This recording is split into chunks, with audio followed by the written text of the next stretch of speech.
What if I told you Rick Harrison from Pawn Stars ignored his expert's perfect appraisal, paid way too much for one of the rarest American coins ever made, and actually managed to lose money, even though it sold for nearly six figures at auction? That's exactly what happened with this 1922 high relief peace dollar. A seller walks into the shop with a 1922 high relief peace dollar.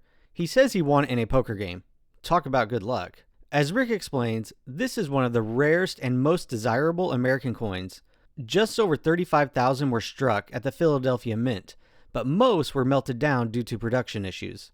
The design was quickly changed to a low relief version, so only a handful of these high relief proofs survive today.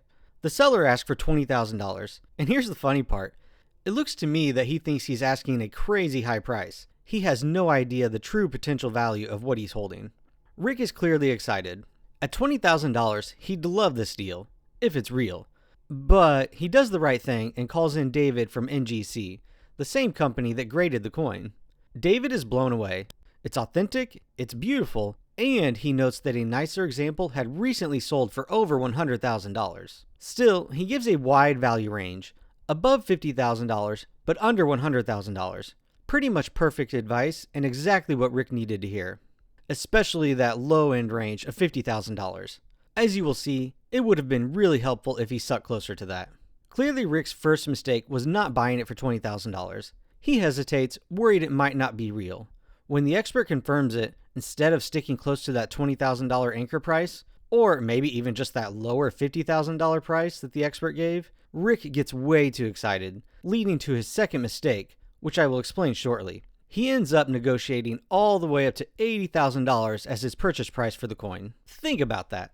The seller came in asking $20,000, but Rick paid 4 times that amount. About a year later, Rick sells the coin through a major Orlando-based auction. He even has a custom case made with the Pawn Stars name on it, hoping the show's provenance will add some value. And the final sale price? The coin sells for $99,875. On paper, that looks like a win. He paid $80K, sold it for nearly $100K. Profit, right?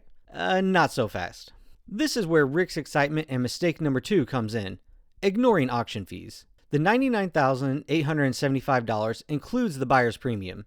This is a fee the buyer pays directly to the auction house on top of the final winning bid, also known as the hammer price. Most people are aware of seller fees, but these buyer premiums also really cut into what a seller gets from a sale, since it is a factor for the final price buyers will pay.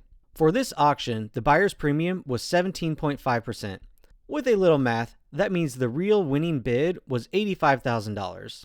From that, Rick still has to pay seller's fees, which is a percentage of the hammer price. Seller's fees can go all the way up to 20%, but we can go on the low end and estimate 10% due to Rick being a high volume and high value seller. So 10% of that $85,000 hammer price, that's another $8,500 gone that Rick had to pay.